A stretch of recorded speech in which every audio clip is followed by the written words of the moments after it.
Hello, my name is Steve Snell, and my Portland story is on page 81. I'll give you a moment to turn there. Right. This is titled Portland Bridges.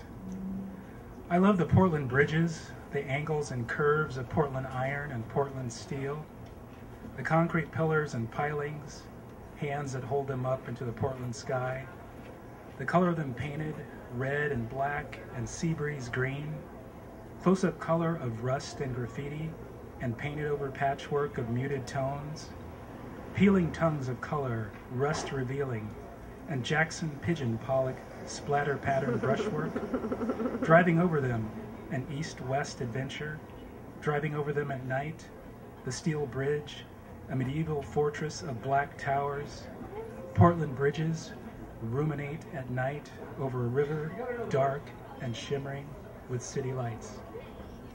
Nice.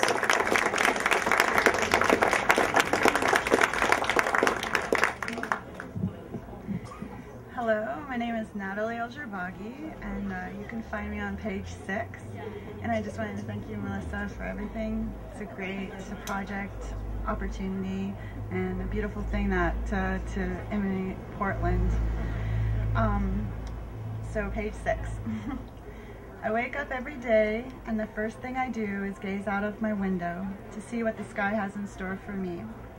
In that moment, I am reminded once again of how lucky I am to live in downtown Portland, Oregon. I love how the water tower and Made in Oregon sign shimmer in the distance, protecting the city from the east. Every day, I see both icons as they were the day before, yet every day what changes is the beautiful sky.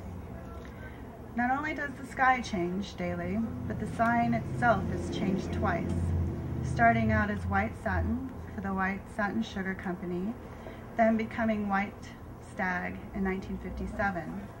It was only in 1996 that it changed to what we see today, Made in Oregon. Will it change again? And then about a year later, I got word and I submitted a little excerpt to include. A couple of months after submitting the above to our Portland story, I got word that the sign is indeed undergoing another facelift. The University of Oregon purchased the sign, but instead of it reading University of Oregon, they compromised with the city of Portland to change it to just read Oregon. What do I think about it all? I'm used to change, and I'm happy with it saying Oregon, because after living here now for almost 4 years, I feel like an Oregonian. Though I wasn't born, made in Oregon, the sign now will have even more meaning for me. Thank you.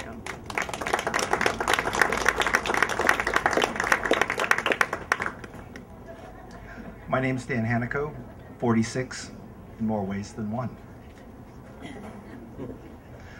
When I walk through the oldest part of town, from 2nd Avenue down to Front, many Portlanders will call it nothing else, I see old buildings, but what I look for is a lost city, the first Portland.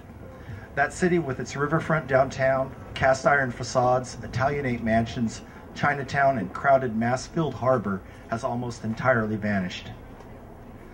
The first Portland was unique as it was isolated. The Willamette was its lifeline to the rest of the world. As its 1880s apogee coincided with the height of cast iron's popularity as a building material, its blocks of ornate facades bespoke ambition, refinement, prosperity, when Seattle was a rapidly expanding maze of kindling. On the West Coast, only San Francisco had more cast iron architecture.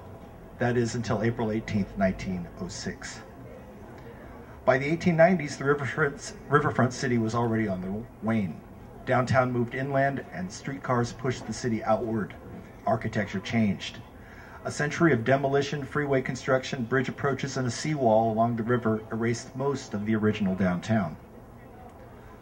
Old Portland's residents are even more elusive than its remnants. It's easy enough to track down idealized biographies of its founders and notables, but what of the thousands of others who shared its streets and dreams? There is little left to tell us who they were.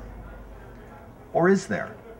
Their city, with a streetcar line on First, with its breweries, no less than 3 beer gardens, a city that fostered the activism of proto-suffragette Abigail Scott Duniway, a strong do-it-yourself ethic, even most of the cast iron was manufactured locally, a city with bookstores, coffee, and at one point a mania for bike riding might seem familiar. When I walk through what little remains of the first Portland, I try to reconstruct it in my mind. It is not easy. The past is an alien place. Then it strikes me that maybe there is more to old Portland than cast iron buildings that survives. For an instant, I can almost see a lost city.